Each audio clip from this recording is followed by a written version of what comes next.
नमस्कार, AP talk टाइममा स्वागत छ। म मनोज जोशी। सहकारी यस्तो व्यवसाय हो जहाँ संयुक्त रूपमा सदस्यद्वारा आर्थिक लगानी गरी सो व्यवसायबाट प्राप्त मुनाफा नियमानुसार वितरण गरिन्छ, जसमा नागरिकले यसको सदस्य बनेर योगदान गर्न एवं विपरीत सेवा पनि लिन सक्नेछ। यसको वितरित सेवा पनि आम नागरिकले लिन सक्ने एक सुविधा छ। दशकौं पहिलेबाट सुरु भएको यो व्यवसाय विश्वमा सफल मानिए पनि नेपालमा त्यति सफल भएको मानिँदैन।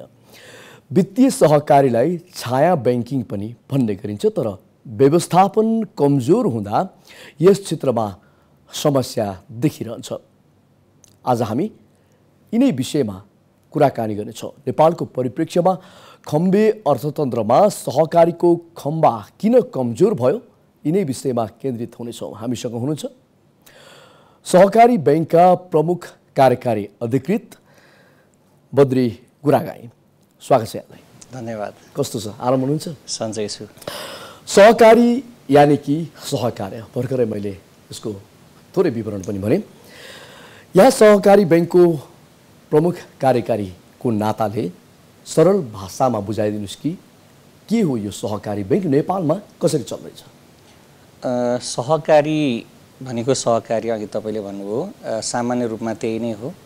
र सहकारी भनेको एउटाले अर्कालाई अप्ठ्यारो पर्दा सामूहिक रूपमा मिलेर त्यो अप्ठ्यारो गाह्रो कुरालाई समाधान गर्ने नै यसको उद्देश्य हो।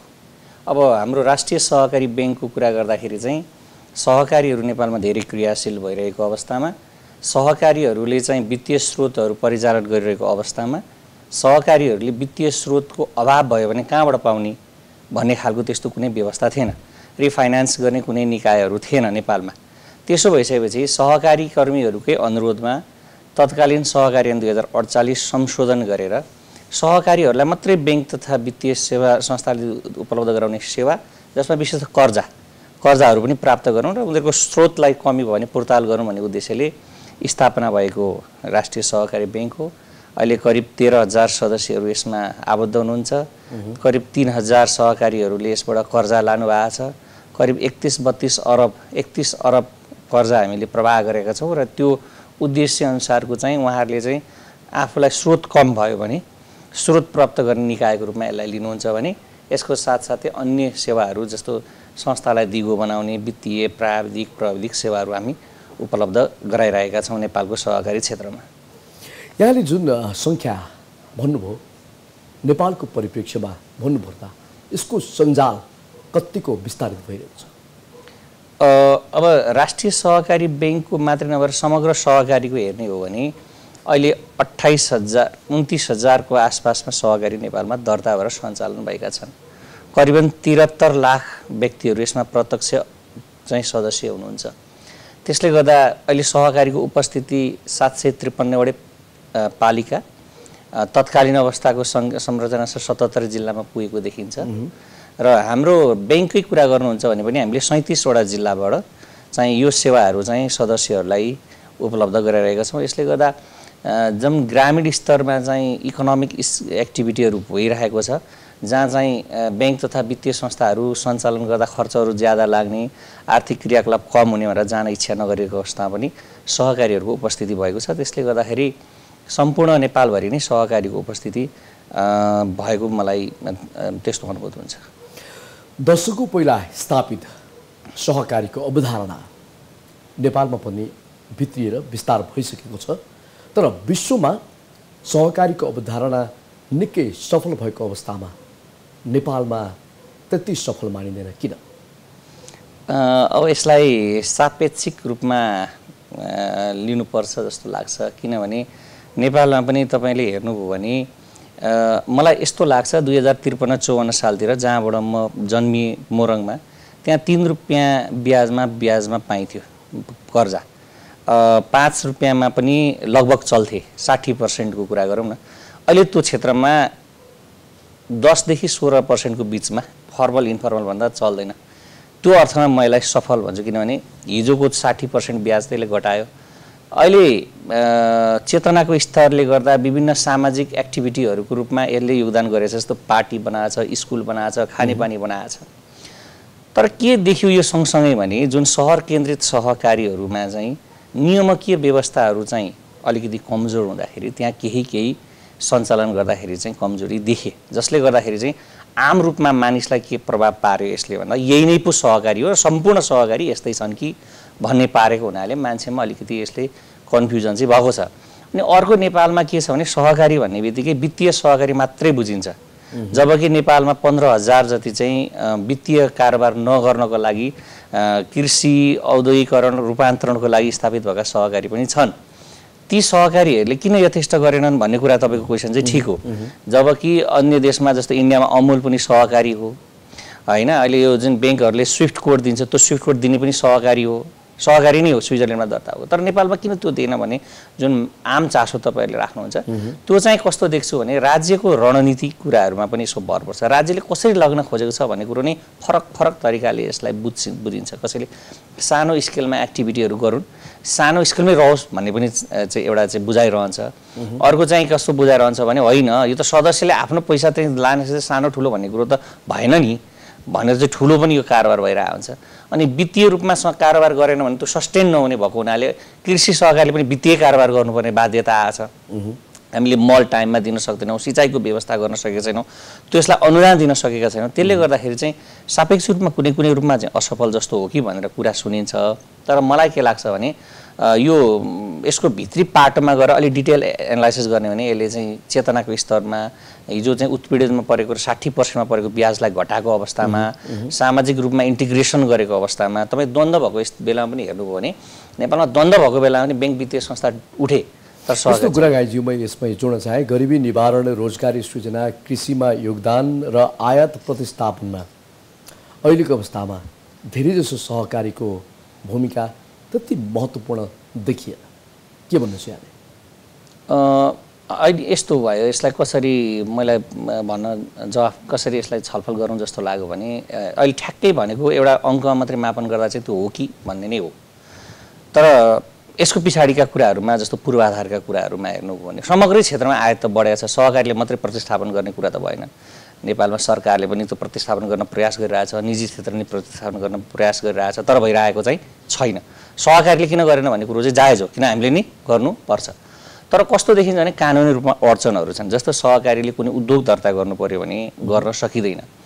म यसलाई कसरी छलफल गरौँ भने चाहिँ सहकारीले नि गर्नुपर्छ, सँगसँगै अन्य निकायहरू राज्य पनि छ, अन्य चाहिँ प्राइभेट सेक्टरहरू पनि छन्। यी सबैजना मिलेर चाहिँ कानुनी रूपमा एकले अर्कालाई स्वीकार गर्ने, सामूहिक रूपमा चाहिँ त्यो पुँजीहरूलाई एकीकृत गर्ने, पूर्वाधारहरू निर्माण गर्ने र नेसनल गोल चाहिँ अगाडि बढाउनु पर्यो। सेक्टरल गोल, व्यक्तिगत गोल जस्तो हुन्छ नि, प्राइभेट सेक्टर सहकारी हामीले गर्ने अरूले किन गर्ने भन्ने टाइपको कता सुनिन्छ, त्यसलाई चाहिँ कम गरेर चाहिँ त्यसरी गर्नुपर्छ होला। नत्र भने दुधको उद्योग खोल्नु पर्यो भने पनि दुधलाई प्रतिस्थापन गर्ने तपाईँले कुरो गर्नु भने सहकारीले दुधमा फेरि जानुपर्छ, भोलि दुध बेच्दा भ्याट बिल चाहिन्छ, भ्याटमा फेरि दर्ता गर्नुपर्छ, फेरि सहकारीले कम्पनी भएर आउनुपर्छ। यस्ता खालका हिडन जुन ब्यारियरहरू छ त्यसलाई चाहिँ राज्यले पनि एड्रेस गर्नुपर्छ, सहकारीले पनि त्यो क्षेत्रमा अगाडि बढ्नुपर्छ।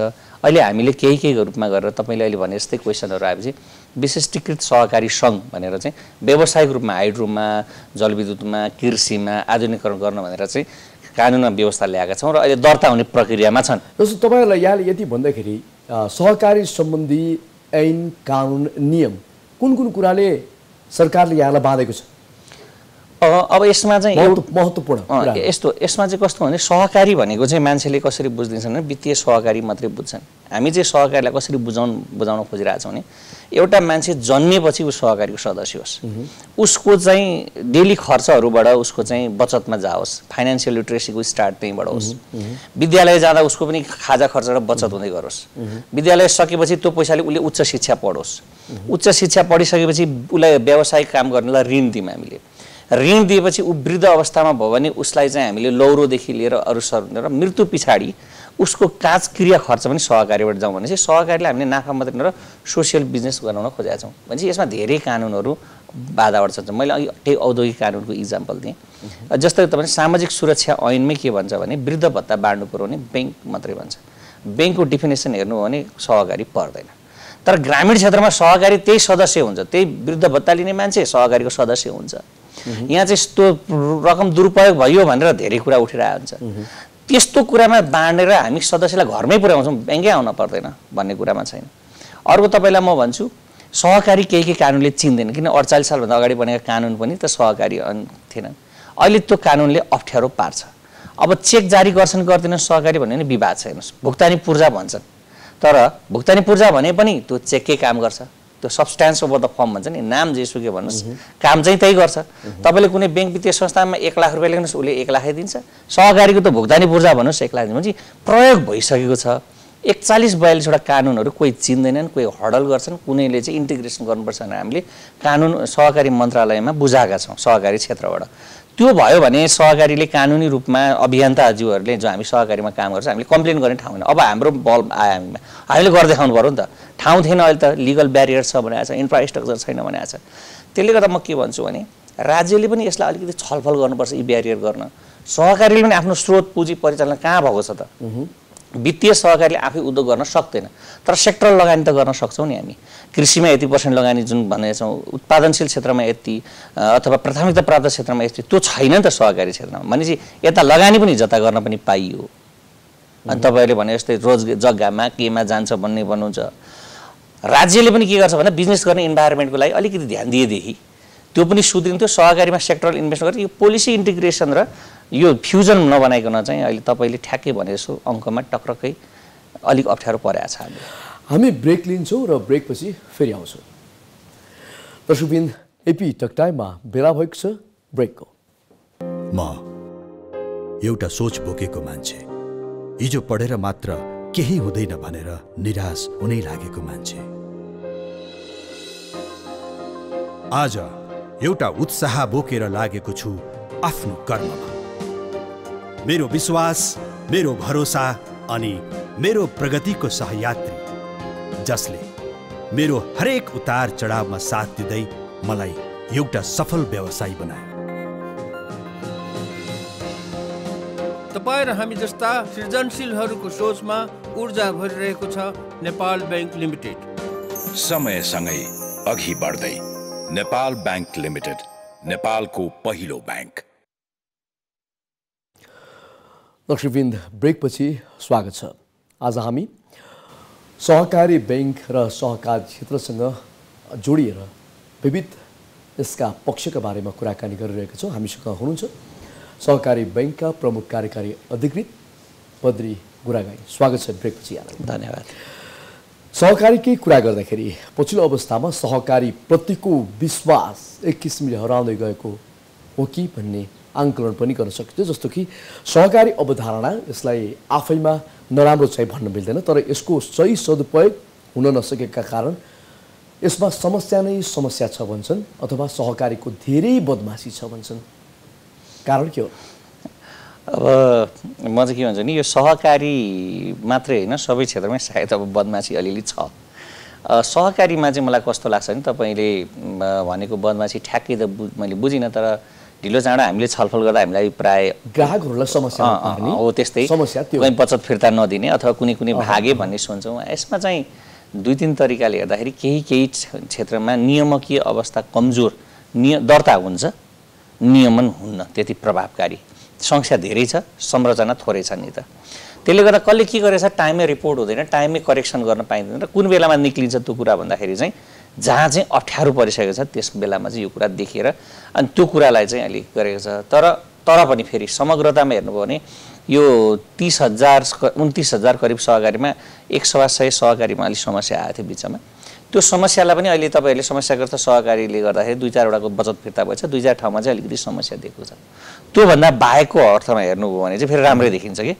त्यसले गर्दाखेरि समस्या तपाईँले ठ्याक्कै भन्नुभयो भने चाहिँ मलाई सजिलो हुन्छ। तपाईँले बचत फिर्ता दिन नसकेको भने चाहिँ सदस्यको अहिले त्यसलाई एड्रेस गर्न के यहाँले भनिहाल्नुभयो, जस्तो कोही सहकारीहरू पैसा खाएर भागिदिने, पैसा जम्मा गरे त्यसपछि चाहिँ आफ्नो बाटो लाग्यो।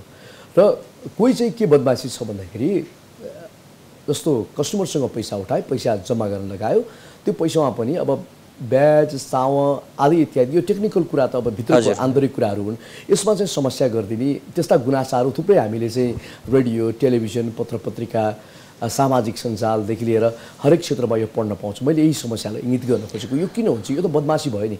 यहाँले ढाकछोप होइन होइन, मैले ढाकछोप गरेर भन्न खोजेँ किनभने यो सत्य हामीलाई पनि के छ भने यो सबैले मैले भन्न खोजेको होइन, तर केही मात्रामा छ नि। ठिक हो। अब हामी पनि 9-10 वर्षदेखि यो क्षेत्रमा छौँ, हाम्रो पनि यो क्षेत्रको इमेजसँग हामी जोडिन्छौँ क्या। यो सेक्टर बदनाम हुँदा हामी खुसी त हुँदैनौँ नि त।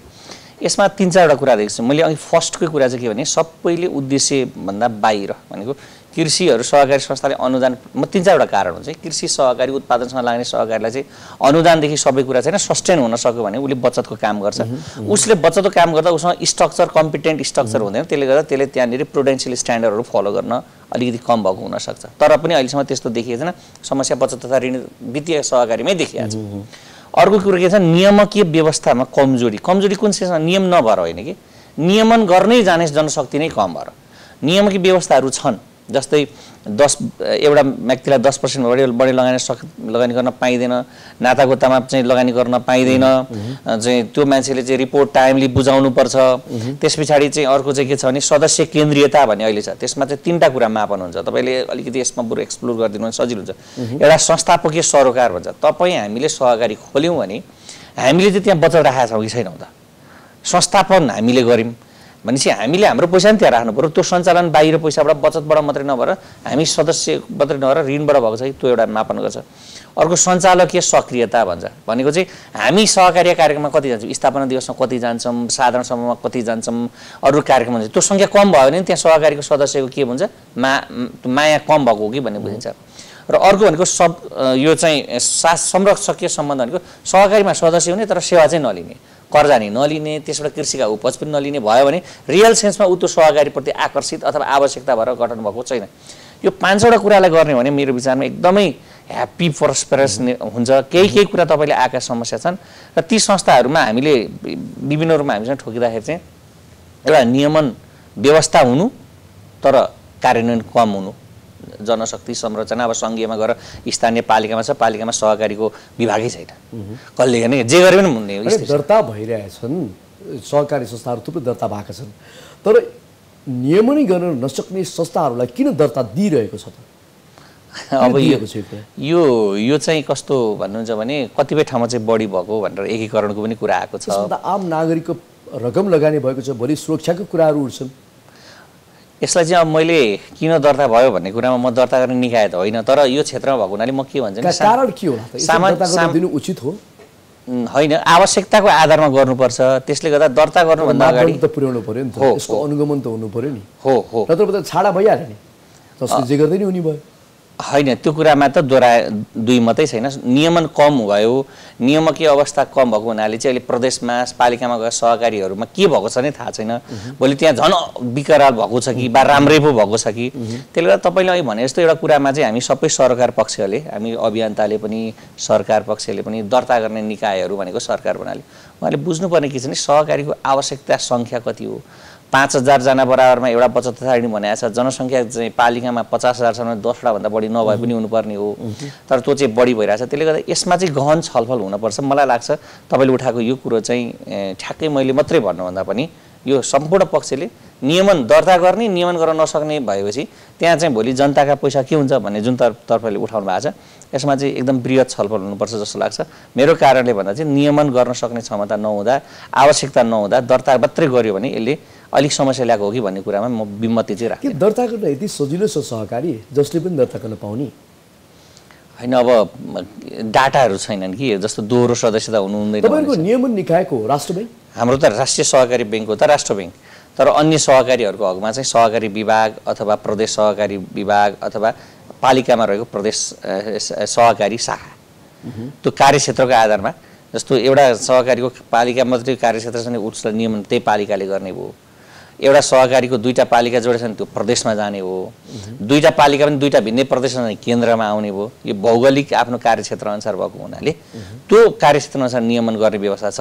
तर त्यो पालिकामा चाहिँ सहकारी शाखा छैन, प्रदेशमा चाहिँ सहकारी ऐन आएको छैन भने चाहिँ त्यहाँ नियमन के हुने भयो त? कमजोर हुने भयो। कारोबार चाहिँ ठ्याक्कै गर्न पाइरहेछ। त्यहाँ समस्या आयो भने त्यसलाई करेक्सन गर्ने, त्यसलाई सुधार्ने सुधार्नै पर्यो नि त, कारबाही मात्रै ठुलो कुरो त होइन, सुधार गर्ने अवस्था पनि थाहा नहुन सक्छ कि भन्ने तर्फ चाहिँ अहिले यो सङ्घीय रूपमा गएपछि नियमन व्यवस्था पालिकामा गएकोमा चाहिँ अलिकति तपाईँले भनेको जस्तो तर्फबाट पनि यसमा छलफल चलाउनु पर्ने अवस्था देखिएको छ।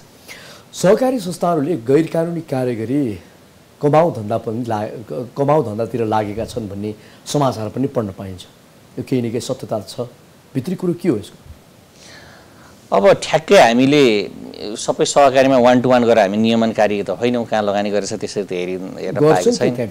त्यही त त्यसरी त हेर्न पाएको छैन, हामीले हेर्ने अधिकार पनि छैन। अब सदस्य चाहिँ सजग हुने हो भने यी कुरा साधारण सभाबाट, अनि सदस्य त यहाँले अघि भनेअनुसार गाउँ गाउँमा देशका कुना काप्चामा कतिपय बेरोजगार महिलाहरू, भनौँ न अशिक्षित महिलाहरू, चेतनाको एउटा चाहिँ वृद्धि नभएका जति पनि चाहिँ नागरिकहरू छन् त्यहाँ चाहिँ इन्भल्भ भइरहेको अवस्थामा अब उनीहरूलाई त टेक्निकल कुरा कतिपय थाहा नहुन सक्छ। एउटा बोलीको भरमा, मौखिक भरमा, एउटा विश्वासको आधारमा उनीहरूले आफ्नो रकम जीवनमा कमाएको जति पनि पैसा छ त्यहीँ रहेर जम्मा गरेर आफ्नो जीविका गुजार्ने एउटा परिपाटी पनि चलेको छ।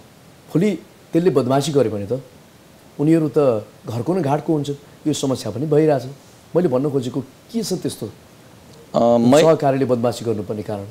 मैले तपाईँले अघि भनेको कुरा बहुत गम्भीर कुरा छ। एउटा मान्छेको जीवनभरिको कमाइ थोरै होला, उसको लागि धेरै होला, त्यो नै पनि डुब्न सक्ने स्थिति हुँदा त्यो मान्छेले त सम्हाल्न सक्दैन या त होइन। आर्थिक मात्रै होइन भौतिक पनि क्षति हुन सक्छ।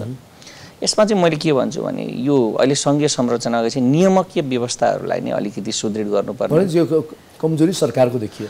अब सरकारको पनि भनौँ अथवा स्वनियमन गर्ने भन्ने पनि एउटा हाम्रो चाहिँ अवधारणा छ सहकारीमा। आफूले नियमन गर्नुपर्छ आफ्नो संस्था भएको भनेपछि त्यसले सदस्यमा पनि केही जिम्मेवारी छ। अनि यो सङ्घहरू जति सङ्घहरू छन् ती सङ्घहरूले पनि आफ्नो सदस्यहरूलाई टेक्निकली त्यो सहयोग गर्नुपर्छ। भनेपछि सदस्यले पनि केही अवेरनेस हुनु पर्यो। सङ्घहरू जो सङ्घहरूमा सदस्य रहेछ आफ्नो सदस्यलाई प्रोटेक्ट गर्नुपर्छ दोस्रो, र राज्य, यो तिनटै चाहिँ को भूमिका छ, कसैको थोर कसैको धेरला। तर त्यो गरेर चाहिँ तपाईँले अघि भने जस्तो जसको चाहिँ एउटा चाहिँ सीमान्तकृत एउटा चाहिँ अन्डर द पोभर्टी लाइन बसेको मान्छेको बचत उसले त केही न केही गर्छु भनेर जोगाएको पैसा चाहिँ कुनै कारणले कम भयो भने त त्यो त ठुलो अपराध हुन्छ नि त। त्यो त तपाईँ हामीले चाहिँ हामीलाई नर्मल यसरी कुरा गऱ्यो भन्दा त्यो त इमोसनली नै त्यसमा त धेरै ठुलो कुरा हो। भनेपछि केही सहकारी संस्थाले गरेको बदमासी त्यसले राम्रो गरिरहेको संस्थाहरूलाई पनि असर गर्ने भयो, धेरै असर। तपाईँलाई हामीले विश्वास गर्नुपर्ने कारण के त? आम नागरिकले सहकारीप्रति विश्वास गर्नुपर्ने आधार 1, 2, 3 भनिदिनुहोस् के छ? एउटा भनेको त मैले के भन्छु भने आफ्नै संस्था हो, सोसियल ट्रान्सफर्मेसन गरिरहेको संस्था हो एउटा त्यो कारण। दोस्रो आफूले जानी बुझेर सदस्यता लिन्छ क्या सामान्य रूपमा चाहिँ। यो अलिक ठुलो जनघनत्व भएको ठाउँमा चाहिँ संस्थालाई हेरिन्छ, तर ग्रामीण ठाउँमा अथवा जहाँ चिनजान भएको ठाउँमा त त्यहाँ सामाजिक रूपमा सबैले सबैलाई चिन्छ, नैतिकता नै ठुलो कुरो हुन्छ। त्यसले गर्दा नि विश्वास बढ्छ। तेस्रो कुरो भनेको यसले चाहिँ नाफा मात्रै हेर्दैन, सामाजिक रूपमा यसका सेवा गुणस्तरीय हुन्छन्, सामाजिक रूपमा यसले सहयोग गर्छन्। यिनले विद्यालय बनाउँछन्, त्यहाँ तपाईँ हाम्रा छोराछोरी पढ्छन्। यसले पार्टी पौवा बनाउँछन् जहाँ तपाईँ हाम्रा बुवा आमाहरू बस्नुहुन्छ भने त्यो पनि चाहिँ एडेड बेनिफिट हो नि त। यस कारणले गर्नुपर्ने हो। तर केही सहकारी वित्तीय सहकारी विशेष गरेर मा चाहिँ नियामकीय कमजोरीले गर्दाखेरि उनीहरूले अलिअलि केही न केही पैसामा चाहिँ कन्ट्रोल हुनपर्छ कि पैसाको कारोबार गर्ने बित्तिकै त्यहाँ तपाईँले केही न केही चेक एन्ड ब्यालेन्स गर्नु भने ममै पनि चाहिँ मतिभ्रष्ट हुनसक्छ। त्यो अरूमा मात्रै भन्न मिल्दैन। त्यस्तो व्यवस्था नहुँदाखेरि मान्छे चाहिँ अलिकति प्लकित भएर अलिकति गलत तरिकाले डिसिजन गरेर चाहिँ त्यो पैसा फसेपछि चाहिँ अलिकति समस्या आएको कारणले सम्पूर्ण सहकारी बदनाम भएको छन्। त्यसले त यो व्यवस्था गर्यो भने मलाई लाग्छ अरू सबैतिरबाट के हुन्छ विश्वास आर्जन हुन्छ। भन्दाखेरि अब यो खुला अर्थतन्त्रमा अहिले संस्था र सदस्य दुब्लाउने, सञ्चालक र कर्मचारी मोटाउने खेल यसरी भन्न मिल्छ? मलाई त त्यस्तो ठ्याक्कै लाग्दैन, तर मान्छेले भन्छन् आरोप चाहिँ अब त्यो तरिकाले लाउँछन्। मलाई चाहिँ के लाग्छ भने सदस्य नै बढी मोटाउनु पर्छ। मोटाएका हुन्छन् धेरैमा 73 लाख सदस्यमा हेर्नु भने धेरै सदस्य नै मोटाएका होला। त्यसमा 1-2वटा सञ्चालकले 1-2वटा कर्मचारीले घाटा गर्यो भने अब हामीले ट्याग चाहिँ तपाईँले अहिले भने जस्तै भिर्नुपर्ने भयो। सञ्चालक र कर्मचारी मोटाउ, सदस्य गर्दा। तर रियालिटी त्यस्तो होइन। मलाई यसले गर्दाखेरि चाहिँ म सहकारी अभियन्ता भएपछि त हाम्रै पुरा गर्नु पर्यो, आफूले गर्न सक्ने कुरो। म हाम्रो सम्पूर्ण सहकारी कर्मी चाहिँ अभियन्ताज्यूहरूलाई के भन्छ हामीले चाहिँ अझ त्यो 1% पनि नदिउँ न। त्यो जुन तपाईँहरूकोमा गुनासो बाहिर छ त्यो चाहिँ कन्ट्रोल गरौँ। अब अरूको भूमिका त बिस्तारै उहाँहरूले पनि गर्नुपर्ने दिन आइहाल्छ नि, ढिलो चाँडो होइन। हामीले हाम्रै चाहिँ काम गर्नुपर्छ जस्तो लाग्छ। तर सारभूत रूपमा त्यस्तो छैन। तर तपाईँले भने जस्तो हामीले चाहिँ त्यो चाहिँ फेस गरिरहेका छौँ अहिले। राजनीतिले सहकारीको संस्थागत विकासमा अहिले असर गरेको छ कि छैन? अब पोजिटिभ असर पनि छन् होइन। कता कता यसले हेर्दाखेरि मान्छेले चर्चा गर्दाखेरि चाहिँ राजनीतिकरण भयो भने पनि भन्छन्। मलाई लाग्छ यसको अलिकति पछाडि जानु भने जब नेपालमा 58-59 सालदेखि चाहिँ चुनाव भएन नि, त्यस पछाडि राजनीतिक रूपमा स्थानीय रूपमा सक्रिय मान्छेहरू चाहिँ विद्यालय व्यवस्थापनमा, खानेपानीमा, सहकारीमा नै इन्भल्भ हुने अलिकति एउटा चाहिँ बाटो बन्यो। त्यसले गर्दा सहकारीमा जनसङ्ख्या यो सदस्य वृद्धि पनि भएको छ, धेरै कुरा राम्रो भएको छ, एक्सेस पुगेको छ, एडभोकेसी भएको छ, यताको पाटोमा त्यो छ। अब किनभने यहाँ राजनीति यही पार्टी हो भनेर भन्न मिल्दैन, राजनीतिक आस्थाका आधारमा फरक गर्न पाइँदैन। तर पनि कहिलेकाहीँ चाहिँ जो जुन डेमोक्रेटिक कन्ट्रोल इस्टाब्लिस गर्नुपर्ने, सदस्यले नै चयन गर्नुपर्ने भन्ने कुराहरूमा चाहिँ यदा कदा क्वेसन उठ्छन्। अब यो म भन्दा पनि राजनीतिक नेतृत्वले जवाब दिने क्वेसन जस्तो लाग्छ। भनेपछि यहाँको कुरा सुन्दाखेरि त राजनीतिक दल र सहकारीमा खासै केही फरक भएन नि त? होइन होइन, यहाँ सहकारीभित्र त कुनै राजनीतिक दलको पार्टीको आइडियोलोजी एजेन्डा ठ्याक्कै त हुन्न, सबैको राजनीतिक दलको सङ्घमा उम्मेदवार पनि त पार्टीले छान्छ अरे नि यसमा।